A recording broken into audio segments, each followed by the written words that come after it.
The Titanic. I mean, it's crazy how, like, a century later, we're all still kind of obsessed, you know? But what if we could ditch the same old documentaries and actually dive into the data of, like, who actually survived and why? Well, that's the really cool thing about data science, right? You can take something, like a story we think we know, and kind of like peel back the layers and find new stuff just by analyzing the numbers. Exactly. And what I love about this deep dive is we're actually looking at it's like a data scientist's practice exam, and they're using the Titanic. Like, how cool is that? Yeah, it's a really unique angle. Everyone always goes back to the sinking, but this is about taking the data about each person on board, like their age, their background, everything, and then seeing if we can learn something new. So forget Rose and Jack, right? We're digging for something way more interesting. Exactly. It's about insights, not icebergs. Okay, but for those of us who need a little refresher, set the scene. It's 1912, the unsinkable Titanic sets sail, and then, well, you know.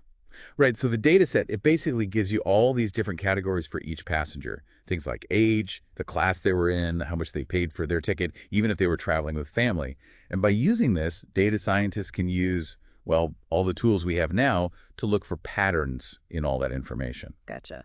So what were some of the first things that kind of jumped out at you from the data? Anything that surprised you? Honestly, the survival rates, like how wildly different they were between the different passenger classes. Like, obviously we know first class had nicer cabins and all, but did that actually mean they had a better chance of surviving when everything went down? I mean, it makes sense, but seeing the data probably hits a lot different, huh? Exactly. And we all know the whole women and children first thing, but the data, it can actually show us. Like, how true was that really? Did it actually happen that way for everyone? Or, like, were there differences depending on what class you were in? Wait, are you saying there might be more to that story than we think? That's what we're trying to find out. Wow. Like, another thing, the port where people boarded the ship, even that somehow played a part in their chances of surviving. Wait, seriously, like where you got on the ship mattered? That's wild. I'm hooked already. Yeah, it's kind of crazy, right? But that's what's so cool about data analysis. You can find these, like, hidden connections, things you'd never even think about. Okay, so we've got these initial patterns. We're starting to see some clues about what might have helped people survive.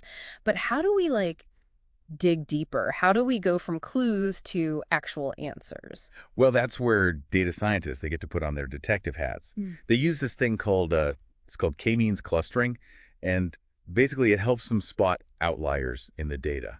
Think of it like, I don't know, like a filter that helps you find the weird stuff, the data points that just don't quite fit with the rest. So it's like finding the needles in the haystack that are like, wait a minute, this one's different. Exactly. And in this case, they found 18 passengers that were flagged as outliers.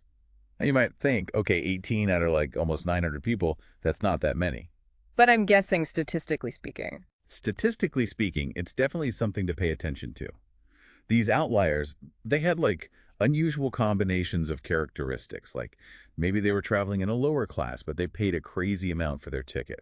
Or maybe they were part of a huge family, much bigger than average. Okay, now I'm really curious. What's the deal with these outliers? Does it mean, like, someone messed up when they were writing down the information back in the day? Or were these just people with, like, really unique situations?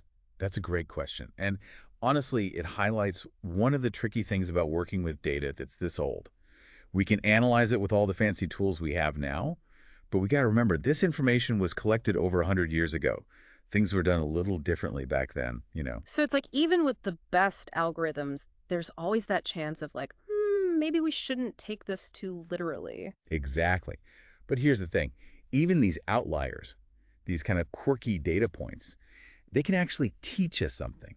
They make us question what we think we know and look for a deeper understanding. It's like they add a whole other layer of like human mystery to the whole thing. I like that. Ah. But let's talk about the rest of the data now. To really figure out these survival rates, they use something called a random forest algorithm, which is a mouthful, I know. A random forest. That sounds more like something out of like Lord of the Rings than a data science book. Right. It's definitely a catchy name, but it's actually a really powerful way to analyze data.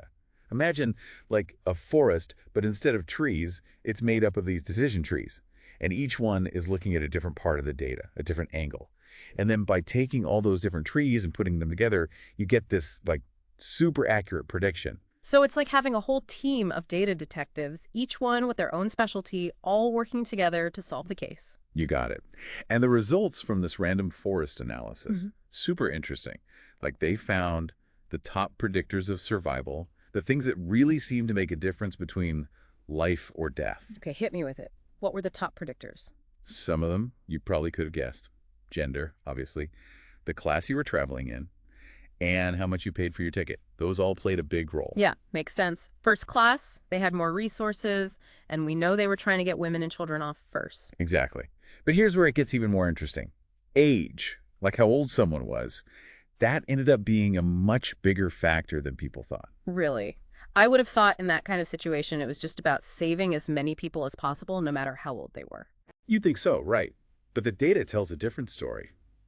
Oh, and here's another one. Family size. Larger families. Sadly, they had lower chances of surviving. Man, that's heartbreaking. But I can see how, in all the chaos, it would be harder to keep a big group together. Yeah, it makes sense, sadly. And here's a weird one, their titles. Like if their title was Master or Miss, statistically they actually had a better chance of surviving. Wait, hold on. You mean like if you were a boy from a wealthy family, you were more likely to get a spot on a lifeboat? That's kind of messed up. Yeah, it is. And it really makes you think about how even in a disaster, like the rules of society, the whole who's more important thing, that still played a part. It's crazy how something as simple as a title, like that could actually affect whether someone lived or died. It really is. Yeah. It shows you how complex this whole thing was. It wasn't just about bad luck. It was about who you were, where you came from, all of it. It's kind of wild, right? Like we always hear about the Titanic as this story of, bravery, survival, but it sounds like it was just as much about your social standing back then. Yeah, it really makes you think about how much things have or haven't changed. And that's what I love about this kind of analysis. It takes what we think we know and makes us look at it in a whole new light. Like holding up a mirror to history, right? Seeing all the good, the bad, all the messy details. Exactly. But we got to remember, even though the data is amazing, it's just one piece of the puzzle. Right. There's always more to the story than what the numbers can tell us. Totally. Like, we can look at all these factors, but we can't forget about the human side of it all. The fear, the panic, those split-second decisions that back then could mean life or death. It really makes you think. So as we come up for air from this deep dive into the Titanic, what are the big takeaways you hope people walk away with? Hmm. I think the biggest thing is just seeing how powerful data can be. Even looking back at something that happened over a century ago, it can show us things we never would have seen otherwise, challenge what we thought we knew. It's like you're breathing new life into history. Exactly. But, and this is important, we also got to remember, the data is just the starting point. It's on us to, figure out what it all means, to think about it in the context of what was happening back then, and to remember that numbers don't tell the whole story. To remember the people, the human stories behind the data. Yeah. Exactly. And honestly, thinking about this whole thing, it makes me wonder, what if something like this happened today? What would the data look like? What would our algorithms focus on? Oh, wow. That's a trip. Would it be about, how many followers you had, your last GPS location? Kind of a dark thought, but it just shows you how much data is a part of our lives now and how many questions it can make you ask.